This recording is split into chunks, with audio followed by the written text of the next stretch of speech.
తాకట్లో ఉన్న మీ బంగారాన్ని విడిపించి ఆ రోజు ఆన్లైన్ రేటుకి కొంటాం. Sharma gold company. ప్రేక్షకులందరికీ నమస్కారం. అందరికీ మహాశివరాత్రి శుభాకాంక్షలండి. నేను గీతాంజలి, సుమన్ టీవీకి స్వాగతం. చాలామందికి ఉన్నటువంటి సందేహం, ఏ సమయంలో మేము శివాభిషేకం చేసుకోవాలి, ఎలా చేసుకోవాలి, ఎటువంటి నైవేద్యం పెట్టాలి, అసలు ఇవాళ నైవేద్యాన్ని సమర్పించవచ్చా, ఉపవాసం ఖచ్చితంగా ఉండాలా, జాగరణ ఉంటే ఆ సమయంలో ఎలా ఉండాలి, ఏ జపం చేయాలి, శివనామ స్మరణైనా ఇంకా ఏమన్నా మనం అష్టకాలు కానీ ఇవన్నీ చదువుకోవచ్చా, ఇలా చాలా సందేహాలు వచ్చేస్తూ ఉంటాయి. ఉపవాసం ఉదయం నుంచి ఉండాలా, ఎప్పుడు అవి విరమించాలి, అసలు శివాభిషేకం ఎలా చేసుకోవాలి, స్వామి అనుగ్రహం ఎలా పొందాలి, ఈ సందేహాలన్నిటికీ వాళ్ళ వీడియోలో సమాధానాలు తెలుసుకుందాం. వివరించేందుకు, వాటన్నిటిని నివృత్తి చేసేందుకు ప్రస్తుతం మనతో పాటు ఉన్నారు ప్రముఖ జ్యోతిష్యులు, సంకల్ప మందిర నిర్వాహకులు బ్రహ్మశ్రీ నందిభట్ల శ్రీహరి శర్మ గురువు గారు. వారితో మాట్లాడదాం. గురుగారు నమస్కారం అండి. వాగర్థ వివ సంపృక్తౌ వాగర్థ ప్రతిపత్తయే జగతః పితరౌ వందే పార్వతీ పరమేశ్వరౌ. ఆదిత్యాయ చ సోమాయ మంగళాయ బుధాయ చ గురుశుక్రశనిభ్యశ్చ రాహవే కేతవే నమః. శృంగేరి జగద్గురు పీఠాధిపతులకి, కంచి పీఠాధిపతులకి నమస్కారములు తెలియజేసుకుంటూ కార్యక్రమాన్ని ప్రారంభిద్దాం. మహాశివరాత్రి శుభాకాంక్షలు గురుగారు. మీకు మీ యొక్క యాజమాన్యానికి, ప్రేక్షకులకి కూడా మహాశివరాత్రి పర్వదిన పుణ్యకాల శుభాకాంక్షలు. చాలా సంతోషం అండి. అంతగానో ఎదురు చూస్తాం. శివరాత్రి చాలా విశేషమైన పర్వదినం అందరికీ. మరి ఇలా ఎన్నో సందేహాలు ఉన్నాయండి. ఇందాక నేను చెప్పినట్టుగా ఉదయం లేచిన దగ్గర నుంచి అసలు ఏ విధంగా నియమాలు ఉంటాయి, విధి విధానాలు ఏంటి, పూజలు అసలు ఎలా చేసుకోవాలి, ఆ రోజు పూజా విధానం, జాగరణ, ఉపవాసం, వీటి గురించి తెలియచేయండి. మహాశివరాత్రి సంవత్సరానికి వచ్చేటువంటిది ఒకే ఒక్క శివరాత్రి. అయితే మనకు శాస్త్ర ప్రకారము అహోరాత్రములు అని అంటారు. ఈ అహోరాత్రములు 4. 1 మహాశివరాత్రి, 2 ఫాల్గుణ పౌర్ణమి, 3 శ్రీ జన్మాష్టమి, కృష్ణాష్టమి, 4 దీపావళి. ఇవన్నీ కూడా రాత్రిపూట మాత్రమే విశేషంగా పూజలు చేసేటువంటి కాలములు. అందుకనే అహోరాత్రములు అన్నారు. అయితే మనకు శివపురాణం ప్రకారము, శైవ ఆగమం ప్రకారము ఏ విధంగా మహాశివరాత్రి పర్వదినాన్ని మనం ఉపయోగించుకోవాలి, ఏ విధంగా ఆచరించాలి, అసలు శివరాత్రికి ఏ విధంగా మనం సమాయత్తం అవ్వాలి అనేటువంటి నియమాల గురించి చక్కగా సుస్పష్టంగా మనకు శైవాగమంలో చెప్పబడి ఉంది. అంటే మహాశివరాత్రి మనకి ఈ సంవత్సరం 15వ తారీఖు రోజున ఏర్పడింది. అయితే ప్రేక్షకులకు అందరికీ కూడా అద్భుతమైనటువంటి విషయం ఏంటంటే ఈ సంవత్సరం ఆదివారంతో కలిసి రావడం. ప్రేక్షకులకు అందరికీ కూడా ఆ రోజున హాలిడే ఉంటుంది కాబట్టి అందరూ కూడా వినియోగించుకోవచ్చు. అన్నిటికంటే ముఖ్యంగా 2 విశేషమైనటువంటి యోగాలు ఈ మహాశివరాత్రి రోజున ఏర్పడుతున్నాయి. మొట్టమొదటిది పాతార్క యోగం అనేటువంటిది ఏర్పడుతుంది. ఈ పాతార్క యోగము సాధారణంగా ఏర్పడినప్పుడు చేసేటువంటి పూజ కానీ, జపము కానీ, దానము కానీ, హోమము కానీ, అర్చన కానీ, ఏ పుణ్యకార్యం చేసినా కోటి సూర్యగ్రహణాల సమయంలో చేస్తే ఎంత ఫలితం ఉంటుందో అంత ఒక్క ఈ పాతార్క యోగం ఉన్నటువంటి రోజునే ఏర్పడుతుంది. అటువంటిది మహాశివరాత్రితో ఈ పాతార్క యోగం వస్తుందంటే దాని యొక్క పుణ్య ఫలితాన్ని మాటల్లో వర్ణించడానికి మనకు మాటలు సరిపోవు. అలాగే రెండవదైనటువంటిది మనకు ఈ మధ్య మనం చూస్తున్నట్లయితే అనేక ప్రసార మాధ్యమాల్లో ఒక పీఠాధిపతి శివకేశవుల గురించి బాగా చర్చ తీసుకుని వచ్చారు. ఇది కనువిప్పు లాంటిది. శివకేశవులకి భేదము లేదు, ఇద్దరు అభేదము. శివాయ విష్ణురూపాయ, శివరూపాయ విష్ణవే. చిన్నజీయర్ స్వామి వారు ఏదో ఆయన తెలిసి అన్నారా, అజ్ఞానంగా అన్నారా, అంతటి పండితుడికే మనం వదిలేయాలి. ఇక్కడ చర్చ అనవసరం. కాకపోతే ఎందుకు శివకేశవులకి భేదం లేదని చెప్పడానికి మహాశివరాత్రి పర్వదిన సంబంధించినటువంటిది కాలం ఏర్పడుతుంది. శివరాత్రి అనగా చాలా మటుకు మనకు ఈశ్వరుడికి సంబంధించిగా చూసుకుంటే ఈ శివరాత్రి విష్ణు జన్మ నక్షత్రమైనటువంటి శ్రవణ నక్షత్రంతో కూడుకున్నటువంటి రోజుగా వచ్చింది. అంటే ప్రదోషకాల సమయానికి 7:27 శ్రవణ నక్షత్రం ప్రవేశిస్తుంది. మహాశివరాత్రి రోజున శివుణ్ణి కొలుచుకుంటూ విష్ణువు సంబంధించినటువంటి నక్షత్రం శ్రవణ నక్షత్రం ఉన్నటువంటి రోజున ఇద్దరినీ కలిపి పూజించినటువంటి పుణ్య ఫలితాన్ని ప్రేక్షకులందరూ పొందుతారు. కాబట్టి ఇక ఈ అద్భుతమైన యోగాలు ఉన్నాయి. అయితే శివపురాణం ప్రకారము చెప్పబడినటువంటిది శివరాత్రికి ఎల్లప్పుడూ కూడా ముందు రోజు అనగా చతుర్దశి తిథి, ప్రదోషకాల సమయం నుంచి చతుర్దశి తిథి ఉంటేనే దాన్ని మహాశివరాత్రిగా మనం పరిగణించాలి. కాబట్టి ఈ 15వ తారీఖు రోజున సూర్యాస్తమయం కంటే ఈ యొక్క చతుర్దశి తిథి ఉంది కాబట్టి సంపూర్ణంగా 15వ తారీఖే మహాశివరాత్రి. అయితే త్రయోదశి తిథి నుంచి దీనికి సమాయత్తం అవ్వాలి అని చెప్పి మనకు శాస్త్రంలో చెప్పబడి ఉంది. కాబట్టి ఈ త్రయోదశి తిథి రోజున చక్కగా అంటే మధ్యాహ్నం 12 గంటలకల్లా భోజనం చేసేస్తే శనివారం రోజున 5 గంటలకల్లా జీర్ణమైపోతుంది శరీరంలో.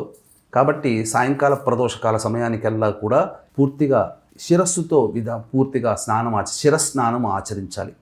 ఈ ఆచరించిన తర్వాత అప్పుడు శివాలయానికి చేరుకొని ముందుగా నవగ్రహాల చుట్టూ శివాయ నమః అంటూ 27 ప్రదక్షిణలు చేసి ఆ యొక్క శివాలయంలో గణపతికి ఉంటే గనక గణపతికి, అలాగే కుమారస్వామికి, అమ్మవారికి నమస్కారం చేసి తదనంతరం ఈశ్వరుని దగ్గర నిలబడి ఆ స్వామికి అర్చన జరిపించి ఇలా అంజలి ఘటించి, ఓ పరమేశ్వర, నీ యొక్క దివ్య అనుగ్రహం వల్ల నేను ఈ యొక్క మహాశివరాత్రి పర్వదినాన్ని నీ కోసమే నేను చేయదలుచుకున్నాను. నాకు శక్తిని, భక్తిని చేసే విధానాన్ని నాకు ప్రసాదించు. నీ వల్ల నీయందు సదా అనురక్తిగా ఉండి నీయందే ధ్యాస కలిపే విధంగా నా మనస్సుని కట్టడి చెయ్యి అని చెప్పి అంజలి ఘటించి ఆ పరమేశ్వరుని వేడుకొని, అలాగే నందీశ్వరుని దగ్గరికి వచ్చి కూడా ఆ నందీశ్వరునికి కుడి చెవిలో చెప్పి ఈ చెప్పినటువంటి విధానంగానే 2 శృంగంలో గుండా పరమేశ్వరుని దర్శించుకొని, నందీశ్వర, ఈశ్వరునికి నా మాటగా నీవు చెప్పు అని చెప్పి తదనంతరం చక్కగా ఆ యొక్క సంబంధించిన దేవాలయం నుంచి నిష్క్రమణ చేసుకొని ఇంటికి వచ్చి ఆ రోజున వీలైతే భూషయనం చేసుకుంటే చాలా మంచిదమ్మా. ఆ రోజున ఫలహారం భుజిస్తే సరిపోతుంది, భోజనం భుజించకూడదు. తర్వాత మద్యపానము, ధూమపానము, మాంసాహారము ఇవన్నీ నిషేధము, దాంపత్యము కూడా నిషేధము. ఆ యొక్క శనివారం రోజున అంతా కూడా పరమేశ్వరుని మనస్సులో ధ్యానం చేసుకొని చక్కగా తెల్లవారితే శివరాత్రి నేను ఎంతో గొప్పగా చేసుకోవాలి, నా మనస్సులో అంతా పరమేశ్వరుని అనుగ్రహమే కావాలి, శివాజ్ఞ లేనిదే చీమైన కుట్టదు, ఈ యొక్క కార్యక్రమం మీరు వీక్షించాలన్నా, ఈ కార్యక్రమాన్ని మేము చేయాలన్నా ఆ పరమేశ్వరుని యొక్క ఆజ్ఞ ఉంది కాబట్టే సకాలానికి ఈ సమయానికి చేయడం జరిగింది. కాబట్టి ఆ పరమేశ్వర ఆజ్ఞగా భావిస్తూ చక్కగా తెల్లవారి శివరాత్రి రోజున ఎలా చేసుకోవాలి నాకు అని చెప్పి కలలు కంటూ నిద్రపోవాలి. తదనంతరం బ్రహ్మముహూర్త కాలంలో 3 నుంచి 4 గంటల మధ్యకాలంలో నిద్రలేచి కాలకృత్యాదులు తీర్చుకొని ముందుగా చక్కగా కుంకుమ లేదా విభూతి ధరించి పూజా మందిరంలోకి చేరుకొని ఆవునేతితో దీపారాధన చేసి శివచిత్ర పరివార పటానికి గన్నేరు పూలమాల కానీ, మల్లెపూలమాల కానీ, బిల్వదళ మాల కానీ సమర్పించి శివ సహస్రనామ పారాయణం చేయాలి. చేసిన తరువాత ఆ తదనంతరం ఉదయిస్తున్నటువంటి సూర్యునికి దగ్గర ఇలా అంజలి ఘటించి నమస్కారం చేసి సూర్యాష్టకం 6 సార్లు పారాయణం చేయాలి. చేసిన తర్వాత ఆ ఉదయిస్తున్నటువంటి సూర్యుడికి నమస్కారం చేసుకుంటూ, ఓ సూర్య భగవానుడా, మళ్ళీ ఇలాగే అంజలి ఘటిస్తూ, ఓ సూర్య భగవానుడా, ఈరోజు శివరాత్రి నేను మనస్ఫూర్తిగా చేయాలని సంకల్పం చేసుకున్నాను, పరమేశ్వరుని అర్చించాలనుకున్నాను, నాకు ప్రధానంగా అర్చించగలిగే శక్తిని ప్రసాదించమని ఆ యొక్క సూర్యనారాయణ వేడుకోవాలి. ఎందుకంటే సూర్యనారాయణ కిరణాలు మన శరీరం మీద పడ్డప్పుడు ఆ అంజలి ఘటించి వేడుకున్నటువంటి కారణం చేత ఆ సూర్యనారాయణుడే మనం ఆ రోజంతా కూడా ఉపవాస నియమాన్ని పాటించే విధంగా మనకు శరీరానికి కిరణాల ద్వారా శక్తిని ప్రసాదిస్తాడు. ఆ విధంగా వేడుకున్న తర్వాత 6 సార్లు సూర్యుడికి సూర్యనామాన్ని ఓం సూర్యనారాయణ మహా తర్పయామి అంటూ 6 సార్లు తర్పణాలు వదిలిన తర్వాత ఆ రోజంతా కూడా శివరాత్రి రోజున ఒక్కసారి మనం పఠిస్తే ప్రతి సెకను కూడా అమృతతుల్యము, అమూల్యమైనటువంటిది. కాబట్టి ఏ పని చేస్తున్నా, ఎక్కడికి పోతున్నా, నడుస్తున్నా, ఏం చేస్తున్నా మనస్సులోనైనా కానీ బయటికైనా కానీ శివనామస్మరణ చేయాలి. మనకు సాక్షాత్తు శృంగేరి పీఠాధిపతులు మనకు ఉపదేశం చేసినటువంటిది నమఃశంకరాయ నమఃశంకరాయ నమఃశంకరాయ, లేదా శివాయ నమః శివాయ నమః శివాయ నమః, ఈ నామాల్ని జపించాలి తప్ప శివపంచాక్షరి సంబంధించినటువంటి ఓం నమః శివాయ అనేటువంటిది జపించకూడదు. సామాన్య ప్రజలకి ఇది ఉపదేశం లేనిదే చేయకూడదు. ఈ విధంగా నామజపం చేస్తూ ఉండాలి. తదనంతరం చాలామందికి ఉండేటువంటి విధానం ఏంటంటే ఈ సంబంధించినటువంటి శివారాధన అందరికీ మహాశివరాత్రి అంటే అందరికీ గుర్తొచ్చేది అభిషేకము, జాగరణ, ఉపవాసం ఇట్లాంటివి. ఇవన్నీ కూడాను ఉండేటివే. కానీ దేవాలయానికి వెళ్ళి అభిషేకం చేసుకోవాలనే ఆలోచన చేసేవాళ్ళు కొంతమంది ఉంటారు. కానీ ఇక్కడ గమనించాల్సింది ఏంటంటే చాలామందికి ఈ మధ్యకాలంలో మన ఇంట్లో మనం చేసుకునే విధంగా ఉంటే బాగుండు కదా, మనము ఈశ్వరునికి అభిషేకం చేసుకుంటాం కదా అని చెప్పానంటారు. ఇంట్లో ఉన్నటువంటి రాతి శివలింగాలకి, ఏదైనా స్ఫటిక శివలింగాలకి ఉంటే చేసుకుంటే మంచిదే. కానీ ఈ యొక్క కలియుగంలో చెప్పబడినటువంటిది పుట్టమన్నుతో చేసినటువంటి శివలింగము చాలా ప్రభావవంతమైనది. కాబట్టి ఇటువంటి పుట్టమన్నుతో శివలింగాన్ని మనకు శివ పురాణం ప్రకారం ఏ విధంగా చేసుకోవాలో శాస్త్రజ్ఞులు మనకు తెలియచేశారు, శాస్త్ర పురుషులు. అయితే వీక్షించేటువంటి ప్రేక్షకులకి కూడా ఈ యొక్క మహాశివరాత్రి పర్వదినం సందర్భంగా మీ యొక్క సంకల్పం నెరవేరాలి అనే సదుద్దేశంతో 15వ తారీఖు రోజున ప్రదోషకాల సమయంలో కాశీ విశ్వేశ్వరుని దేవాలయ ప్రాంగణ సమీపంలో సాయంకాలం రుద్ర పారాయణాలు, రుద్రాభిషేకాలు జరపబడతాయి. అవకాశం ఉన్నవాళ్ళు 15వ తారీఖు సాయంత్రం 6 గంటల లోపల మీ గోత్రనామాలు నమోదు చేసుకోవచ్చు. అలాగే 17వ తారీఖు రోజున సూర్యగ్రహణము, పంచగ్రహ కూటమి, మాఘ అమావాస్య కుంభరాశిలో ఏర్పడుతుంది. మన భారతదేశంలో కనిపించదు. పాటించాల్సిన నియమాలు కానీ ఆచారాలు లేవు. అయినా ప్రభావం కొన్ని రాశుల మీద ఉంటుంది. కుంభరాశి మీద ఏర్పడుతున్న కారణం చేత వృషభ, మిథున, కర్కాటక, సింహ, తుల, వృశ్చిక, మకర, కుంభమీన రాశిలో జన్మించిన వారికి ఈ సంబంధించినటువంటి గ్రహణ దోష నివారణ పూజల హోమాలు 17వ తారీఖు రోజున మధ్యాహ్నం 3 గంటలకి జరిపించి, చండీ హోమము, మృత్యుంజయ, రుద్ర, సుదర్శన హోమాలు జరిపించి, శనీశ్వర నివారణ హోమాలు జరిపించడం జరుగుతుంది. అవకాశం ఉన్నవాళ్ళు 17వ తారీఖు మధ్యాహ్నం 1 గంట లోపల మీ గోత్రనామాలు నమోదు చేసుకోవచ్చు. శక్తిపాతం చేసిన కరుంగలిమాల ఇవ్వడం జరుగుతుంది. శివ పురాణం ప్రకారం శివలింగాన్ని ఏ విధంగా తయారు చేసుకోవాలి? స్వచ్ఛమైనటువంటి పుట్టమన్ను అనేటువంటిది ఈ సంబంధించినటువంటి పూజా స్టోర్లో దొరుకుతుంది. ఆ పూజా స్టోర్లో ఆ పుట్టమన్ను తెచ్చుకోవడము, అలాగే పంచవృక్షాల నీడన ఉన్నటువంటి మన్ను కూడా తీసుకొని రావాలి. అంటే తులసి వృక్షము, అలాగే మారేడు వృక్షము, రావి వృక్షము, అలాగే మర్రి చెట్టు వృక్షము, జమ్మి వృక్షము, మోదుగ వృక్షము, ఈ 6 సంబంధించినటువంటి వృక్షాల్లో ఏది మీకు దగ్గరగా అందుబాటులో ఉంటే ఆ వృక్షాల దగ్గర ఉన్నటువంటి ఉత్తరం వైపు పాకుతున్నటువంటి వేరు దగ్గర ఉన్నటువంటి మట్టిని తీసుకొని వచ్చి బాగా మెత్తగా దంచి ఈ పుట్టమన్నులో జల్లెడపట్టి, ఈ పుట్టమన్ను కూడా జల్లెడపట్టి మెత్తదైనటువంటి పుట్టమన్నుని మనం ఒక రాశిగా పోసుకోవాలి. ఆ పుట్టమన్నులో కొద్దిగా 5 గ్రాములు పసుపు, 5 గ్రాములు కుంకుమ, అలాగే జాజికాయ, జాపత్రి, ఇలాచి మరియు పచ్చకర్పూరము, వట్టివేళ్ళు, ఇవన్నీ కూడా వట్టివేళ్ళు దంచాల్సిన పని లేదు. ఇవన్నీ కూడా బాగా మెత్తగా దంచి ఆ పుట్టమన్ను తెచ్చినటువంటి మన్నులో కలపాలి. అలాగే పరమేశ్వర వీర్య స్వరూపమైనటువంటి పాదరసాన్ని 1 లేదా 2 గ్రాముల మోతాదు తీసుకుని వచ్చి ఆ విధంగా వేయాలి. అలాగే ఎర్రచందనము మరియు మంచి సుగంధము, గంధము పొడి కూడా వేయాలి. అలాగే విభూతి కూడా అందులో వేయాలి. వేసి మరియు చక్కెర అని అంటారు. చక్కెర అంటే మనం రోజు టీ కాఫీలో వాడే చక్కెర కాదండి. నవబోద్గడ్డ లేదా మిశ్రి అని అంటారు, కలకండ అని అంటారు. వాటిని మెత్తగా దంచి పొడి చేసి అది కొంత పొడి వేయాలి. అలాగే ఆవు పెరుగు, ఆవు నెయ్యి మరియు తేనె ఇవన్నీ కూడా వేసి అప్పుడు ఆవు పాలతో బాగా పిసికి శివలింగాకారంగా తయారు చేయాలి.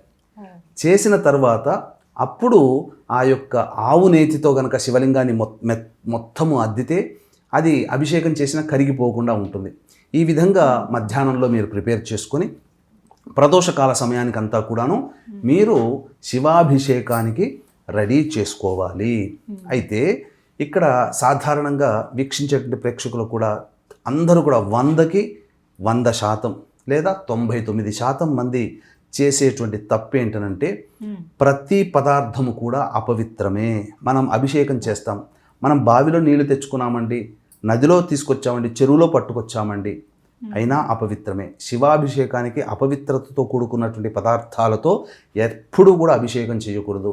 మేము దగ్గరుండి చెరుకు రసం తీసుకొచ్చామండి అని అంటాం, అయినా అది అపవిత్రమే. ప్రతిదీ కూడా ఆవు పాలైనా, ఆవు పెరుగు, తేనె, నెయ్యి ఏదైనా కానీ అపవిత్రమే. కాబట్టి అపవిత్రమైనటువంటి వస్తువులతో అభిషేకం చేయకూడదు. ఎలా అపవిత్రమైందని అంటారా? మీరు నీరు తీసుకుని వస్తారు, కానీ ఆ బావిలో ఉన్న నీరు, నదిలో ఉన్న నీరు చేపలు తాకి ఎంగిలి చేస్తే అవి నీరు అపవిత్రమవుతాయి కదా. అలాగే తేనెటీగలు నోటి ద్వారా తీసుకొచ్చి పెడితేనే అది తేనె. ఆ యొక్క తేనె తీగలు అపవిత్రం చేశాయి. ఇలా ఆవు పాలు, దూడ మొదలు తాగి పొదుగుని అపవిత్రం చేస్తుంది. ఇలా చూసుకుంటే ప్రతి పదార్థంలో అపవిత్రత. కాబట్టి ఈ పదార్థంలో అపవిత్రత మనం చేస్తున్నామా? తెలియక చాలామంది తప్పులు చేస్తున్నాం.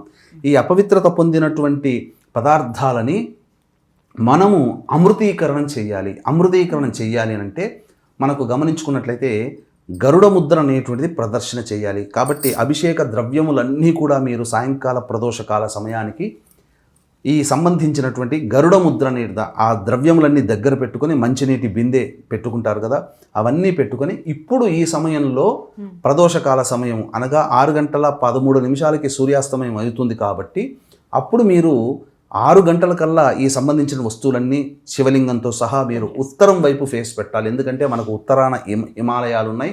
కాశీ విశ్వేశ్వరుడు కూడా ఉత్తరం వైపునే మనకు ఉంటాడు, మన యొక్క ఏ ప్రాంతంలో ఉన్న వాళ్ళకైనా. కాబట్టి ఉత్తరం వైపున ఈ విధంగా పెట్టుకొని శివలింగము మనం పెట్టుకున్న తర్వాత అభిషేకం చేసిన తర్వాత జలాలు వెళ్ళిపోయే ఆ పానపట్టము కూడా ఉత్తరం వైపు చూస్తూ ఉండాలి. ఈ విధంగా ఉండి తూర్పు వైపున పెట్టుకుంటే శివలింగం ఉత్తరం వైపునే పెట్టుకోవాలి. ఉత్తరం వైపే పానపట్టము అభిషేకం చేసిన నీరు ఇలా ఉత్తరం వైపే ఉండాలి. ఉత్తరం వైపైనా మనం ఫేస్ పెట్టవచ్చు, లేదా తూర్పు వైపునైనా కానీ ఫేస్ పెట్టవచ్చు. ఇది మనం చేయాల్సినటువంటిది. తదనంతరం చక్కగా ఇంతకుముందు చెప్పినట్టుగా అన్ని పదార్థాలు, అన్ని రకాల పండ్ల రసాలన్నీ తీసుకుని వచ్చిన తర్వాత గరుడ ముద్ర వేయాలి. అప్పుడు ఆ యొక్క ద్రవ్యంలో ఉన్నటువంటి అపవిత్రత దోషమంతా కూడా తొలగిపోతుంది. గరుడ ముద్ర ఏ విధంగా వేయాలో తెలియచేస్తాను. ఈ విధంగా 2 అరచేతులు ఇలా చూసిన తర్వాత ఎడమ అరచేతిని ఇలా పెట్టుకోవాలి. కుడి అరచేతితో ఉన్నటువంటి ఎడమ బొటన వేలు కుడి బొటన వేలుని ఈ విధంగా జంటగా కలిపితే ఇది గరుడ ముద్ర అవుతుంది. చూశారు కదా, ఇది గరుడ ముద్ర అంటే పక్షి ఆకారం రెక్కలుగా ఉంది. ఇలా పక్షి ఆకారం రెక్కలుగా ఉన్నటువంటి గరుడ ముద్రని మంచినీటి బిందెకి అలాగే పండ్ల రసాలకు సంబంధించినటువంటి గిన్నెలకి ఇలా చూపించినట్లయితే, ఇది గరుడ ముద్రను చూపిస్తే ఆ పదార్థములన్నీ కూడా ఏంటంటే ఈ ముద్ర చూపిస్తే అవుతాయనంటే, మరి ఎంతోమంది అయ్యప్ప స్వామి దీక్ష తీసుకున్నటువంటి వాళ్ళు పూజ చేసే సందర్భంగా అయ్యప్ప స్వామి పూజ చేసే తంత్రులు ఎవరైతే ఉంటారో ఆ పూజ మంత్రము నోటితో కాకుండా కేవలం ముద్రల సహాయంతోనే ఆ పూజ అంతా ముగిస్తారు. ఇదే పూజా విధానంలో అనేక పూజా విధానాలు ఉన్నాయి. మంత్రం ద్వారా చెప్పేటువంటిది, తంత్రం ద్వారా చేసేటువంటిది. ఈ తంత్ర ప్రకారము మనం ఈ విధంగా చేయాలి. తదనంతరం అభిషేకం అనేటువంటిది 4 కాలాలు, 4 సమయాలు, 4 జాములు, 4 యామములు అంటారు. ఏ విధంగానైనా పిలుచుకోవచ్చు.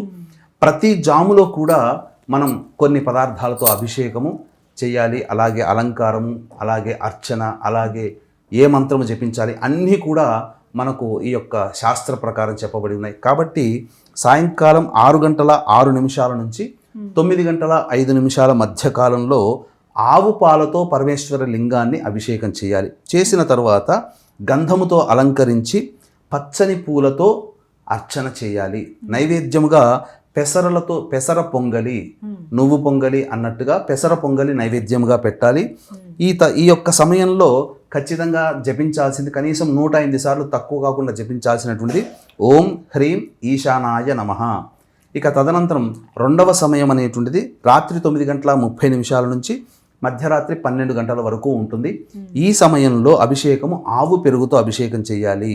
అలాగే అలంకారం విభూతితో అలంకారం చేసి జాజి పూలు మరియు తులసి దళాలతో అర్చన చేయాలి. వీక్షించేటువంటి ప్రేక్షకులు ఇక్కడ గమనించాల్సింది, ఎల్లవేళలా కూడా అభిషేక ప్రియుడైనటువంటి పరమేశ్వరునికి అర్చన తులసి దళాలతో చేయకూడదు, కానీ ఒక్క శివరాత్రి రోజున మాత్రము చేయవచ్చు. అందుకనే ఈ 2వ సమయంలో ఈ సంబంధించినటువంటి జాజి పూలు, మల్లెపూలతో, తులసి దళాలతో ఈ సమయంలో అర్చన చేయడం. అలాగే నైవేద్యముగా బెల్లం పాయసం నైవేద్యంగా పెట్టాలి. ఈ యొక్క సమయంలో జపించాల్సింది 108 సార్లు జపించాల్సిన మంత్రం ఓం హ్రీం అఘోరాయ నమః. ఇక 3వ సమయము చాలా అమూల్యమైనటువంటిది, చాలా అమృతతుల్యమైనటువంటిది, చాలా ప్రభావవంతమైనటువంటిది. ఈ సమయంలోనే మనకు లింగోద్భవ కాలం అనేటువంటిది నిమిడి ఉంటుంది. వీక్షించేటువంటి ప్రేక్షకులు కూడా యొక్క సంబంధించినటువంటి మహాశివరాత్రి సందర్భంగా మీ యొక్క సంకల్పం నెరవేరాలనే ఉద్దేశంతో కాశీక్షేత్రంలో మహాశివరాత్రి రోజున విశ్వేశ్వరుని దేవాలయ ప్రాంగణ సమీపంలో రుద్రపారాయణము, రుద్రాభిషేకాలు జరపబడతాయి. అవకాశం ఉన్నవాళ్ళు ఈ యొక్క కార్యక్రమంలో నమోదు చేసుకోవడానికి 15వ తారీఖు సాయంత్రం 6 గంటల లోపల మీ గోత్రనామాదులు నమోదు చేసుకోవచ్చు. అలాగే 17వ తారీఖు రోజున పంచగ్రహ కూటమి, మాఘ అమావాస్య, సూర్యగ్రహణం కుంభరాశిలో ఏర్పడుతుంది. మన దేశంలో కనిపించదు. కనిపించని గ్రహణానికి ఆచారాలు, నియమాలు పాటించాల్సిన అవసరం లేదు. కానీ కుంభరాశిలో ఏర్పడుతున్నటువంటి కారణం చేత వృషభ, మిథున, కర్కాటక, సింహ, తుల, వృశ్చిక, మకర, కుంభమీన రాశిలో జన్మించిన వారికి ఈ యొక్క దోషం ఉంటుంది. కాబట్టి 17వ తారీఖు మధ్యాహ్నం 3 గంటలకి కాశీక్షేత్రంలో గ్రహణ దోష నివారణ పూజలు, హోమాలు, చండీ హోమము, మృత్యుంజయ, రుద్ర, సుదర్శన, కాలభైరవ, శని దోష నివారణ హోమాలు జరిపించి శక్తిపాతం చేసినటువంటి కరుంగలి మాల ఇవ్వడం జరుగుతుంది. అవకాశం ఉన్న వాళ్ళు 17వ తారీఖు మధ్యాహ్నం 1 గంట లోపల ఈ కార్యక్రమంలో మీ గోత్రనామాదులు నమోదు చేసుకోవచ్చు. ఇక 3వ కాలము అత్యంత ప్రభావవంతమని చెప్పుకున్నాం కదా. మధ్యరాత్రి 12:20 20 నిమిషాల నుంచి తెల్లవారుజామున 3:05 వరకు ఉంటుంది. అభిషేకము ఆవు నెయ్యి, నైవేద్యము గారెలు లేదా నువ్వుల అన్నము, నువ్వుల పులగం అంటారు, ఇవి పెట్టాలి. తదనంతరం బిల్వ దళాలతో మరియు ఎర్రటి పుష్పాలతో అర్చన చేయాలి. ఈ యొక్క సమయంలో జపించాల్సినటువంటి మంత్రం ఓం హ్రీం వామదేవాయ నమః. ఇక ప్రధానంగా చాలామంది అడిగేటువంటిది ఈ యొక్క సంబంధించినటువంటి లింగోద్భవ కాల సమయం ఎప్పుడండి అని అంటారు. ఈ లింగోద్భవ కాల సమయము రాత్రి 12:25 నుంచి 12:36 వరకు ఉంటుంది. ఈ సమయంలో మనకు చెప్పబడినటువంటిది శాస్త్ర ప్రకారం ఏంటంటే బ్రహ్మ విష్ణువుల మధ్య ఉన్నటువంటి తగాదాని తీర్చడం కోసం ఈశ్వరుడు లింగ రూపంలో వెలిసినటువంటి సమయం. ఈ సమయము శివరాత్రులు మొత్తంలో కల్లా చాలా ప్రభావవంతమైనది. కాబట్టి ఈ శివరాత్రి మొత్తంలో పూజ చేయడానికి కుదరకపోయినా కనీసం మధ్యరాత్రి 12:25 నుంచి 12:36 మధ్యకాలంలో పరమేశ్వర లింగానికి ఏకధారగా నమశ్శంకరాయ నమశ్శంకరాయ శివాయ నమః శివాయ నమః అంటూ ఏకధారగా ఆవు నేతితో అభిషేకం చేయడము, అలాగే శివుని అష్టోత్తరముతో బిల్వదళాలతో అర్చన చేయడం చేసిన మానవుడి యొక్క కోరిక అతి శీఘ్రంగా నెరవేరుతుంది. సమస్త పాపములు చేసినటువంటి అన్నీ కూడాను ఆ పరమేశ్వరుని దివ్యానుగ్రహం వల్ల నశించిపోతాయి. జ్ఞానంతో అజ్ఞానంతో చేసినవి ఇవేవీ కుదరకపోయినప్పటికీ కూడా మానవుడు బిల్వదళంతో కూడుకున్నటువంటి పరమేశ్వర లింగాన్ని కేవలం దర్శించి నమస్కారం చేసుకున్నా చాలట ఆ యొక్క ఫలితం మానవుడి ఖాతాలో పడుతుందని చెప్పబడుతుంది. కాబట్టి ఎట్టి పరిస్థితుల్లో కూడా ఆ యొక్క పరమేశ్వరునికి సంబంధించిన లింగోద్భవ పుణ్యకాలాన్ని మాత్రం మిస్ చేసుకోకండి. శివరాత్రి మొత్తంలో ఇదే ప్రభావవంతమైన పుణ్యకాలము. తెల్లవారుజామున 3:30 నుంచి 6:35 వరకు 4వ సమయం.